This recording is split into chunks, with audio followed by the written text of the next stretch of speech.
In the beginning, there was nothing. No light, no sound, no form. Only a vast emptiness that stretched infinitely, so complete it seemed eternal. Darkness pressing from all sides, dense, cold, silent, and absolute. Yet even in that boundless nothingness, the Spirit of God moved, hovering over the waters. It was a restless presence, full of power, waiting for the moment when existence itself will be called into being. Time did not yet exist, but in that infinite void, anticipation pulsed like a heartbeat. Then came a voice, not a shout nor a whisper, but a presence that resonated through the emptiness, thunderous and calm at once. "Let there be light." And suddenly, light exploded into existence. It was unlike any illumination yet imagined, brilliant, pure, cutting through the darkness like a blade of brilliance, scattering the void as smoke flees a roaring fire. It revealed space where none had been, forming the beginnings of time itself. Light and darkness were separated. God called the light day, and the darkness he called night. Evening came, and then morning the first day. The darkness, though held back, was not vanquished. Beneath the newly birthed light, the waters lay deep and restless, covering the earth yet unshaped. God spoke again. "Let there be an expanse in the midst of the waters, and let it separate the waters from the waters." Immediately, the heavens stretched above, vast and untouchable. They separated the waters below from the waters above, forming a canopy of infinite beauty. God called the expanse heaven. Evening came, and morning the second day. Below the expanse, the waters churned in anticipation.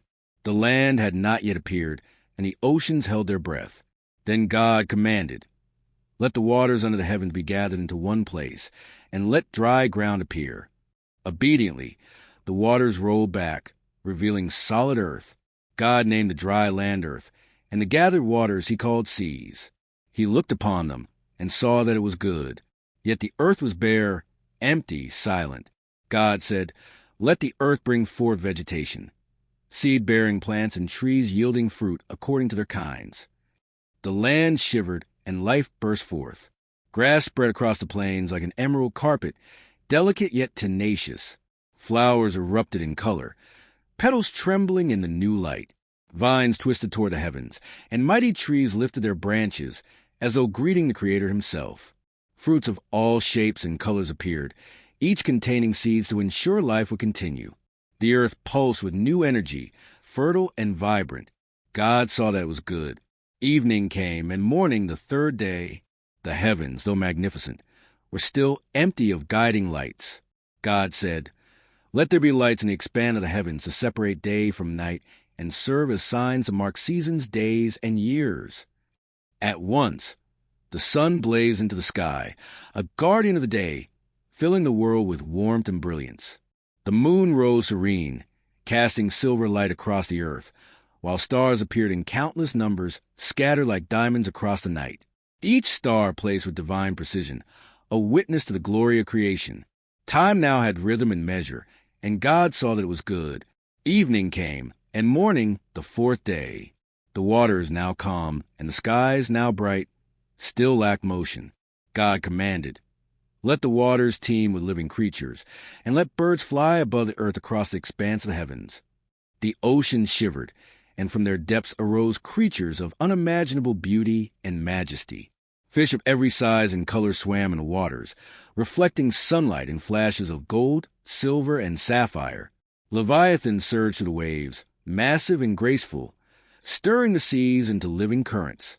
Above, birds took flight, wings beating in perfect rhythm, their calls filling the heavens. Eagles soared high, small songbirds flew to the trees, and all filled the world with sound and motion. God blessed them, saying, "Be fruitful and multiply, and fill the waters and seas, and let birds multiply on the earth." And God saw that it was good. Evening came, and morning the fifth day. The earth itself now awaited movement. God spoke, "Let the earth bring forth living creatures according to their kinds, livestock, creatures that move along the ground, and wild animals." The land trembled as animals emerged. Lions with golden manes prowled the plains. Elephants moved with majestic power. Serpents slid across the soil, and countless other creatures appeared in diversity and strength. Insects buzzed and scuttled, completing the tapestry of life. The earth became alive, pulsing with color, sound, and motion. God looked upon all he had made and saw that it was good. Finally, God said, "Let us make man in our image, after our likeness, and let them have dominion over the fish of the sea, the birds of the air, the livestock, and all the earth." From the dust of the ground, God shaped humanity. Into this form, he breathed life, the divine spark that awakened reflection, wonder, and communion. The first humans opened their eyes, beholding the world in its fullness, a realm of beauty, order, and awe. They were distinct from every other creature, capable of thought, care, and stewardship over the earth. God looked upon them and saw that it was very good. With creation complete, God rested from all his work on the seventh day. But this rest was not idle. It was perfect in pause, a day of reflection and harmony.